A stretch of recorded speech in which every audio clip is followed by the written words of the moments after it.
At the first press conference of this America's Cup, there was one question that was on everybody's minds. Could Alinghi Red Bull Racing recover from their dismasting yesterday?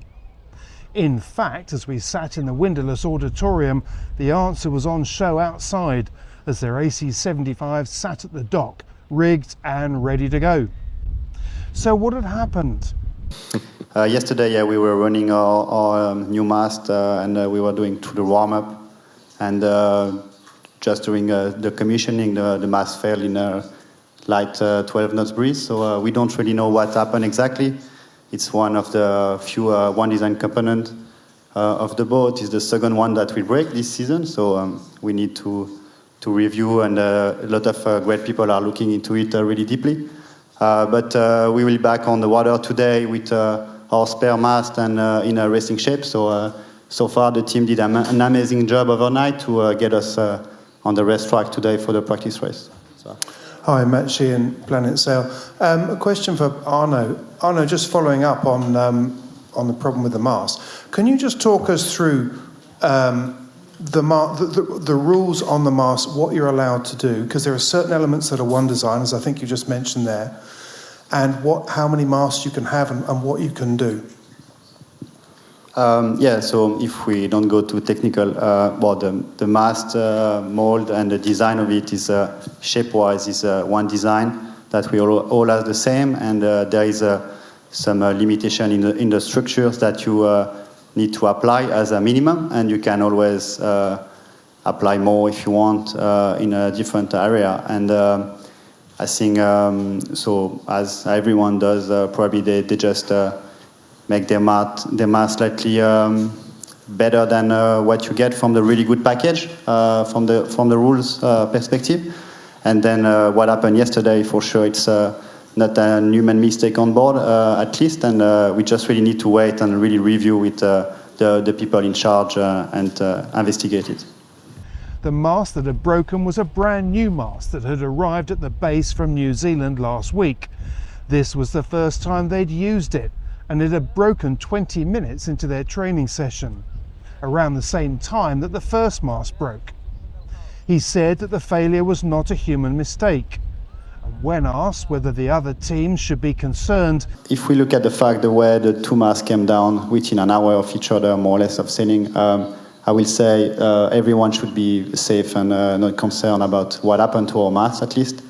But I think it's more of maybe in the future, probably some stuff need to be reviewed. But I will say, as our own mast, the mast we will race today and next week, we are fully confident on it, and we can put on it. So I don't think anyone should be concerned about, in terms of sailing-wise, what happened to our mast. this was not the answer we were expecting and caused a fair bit of confusion. Under the rules, teams can have one legacy mast and two new masts.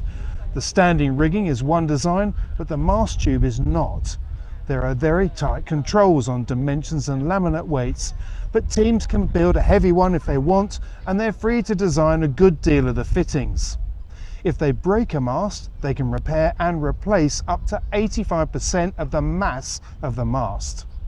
But the big question is, if it wasn't user error and their first mast is fine, what have they been designing and building that means that both have failed in similar circumstances?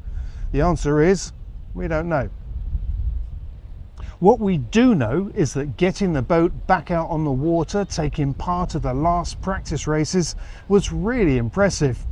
So too was their performance against the French Orient Express racing team, where they won by around 25 seconds, having held that lead for the entire race. The French had put up a good fight and seemed to make some small gains upwind, but downhill they were losing out a little. But any suggestion that the Swiss would be holding back today for fear of losing another mast was blown away. Elsewhere on the racecourse, from what I could see from the beach, the Kiwis and Italians were smoking their way around the racecourse. Emirates Team New Zealand stretched out on the British on every leg of their match to win by over 30 seconds. Ineos Britannia, with their new co-helmsman Dylan Fletcher, never got a look in.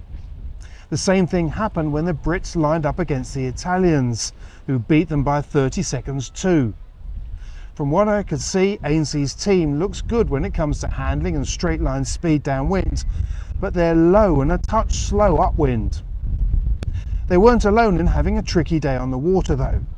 In the opening race of the day, American Magic nosedived during their pre-match with the Italians. I don't know what damage it did, but it was enough for them to pack up and head back to base. So tomorrow, Friday, sees the racing get underway for real. Real camera angles, real telemetry, and real tension. Because for the teams, there's not really anywhere to hide. See you then.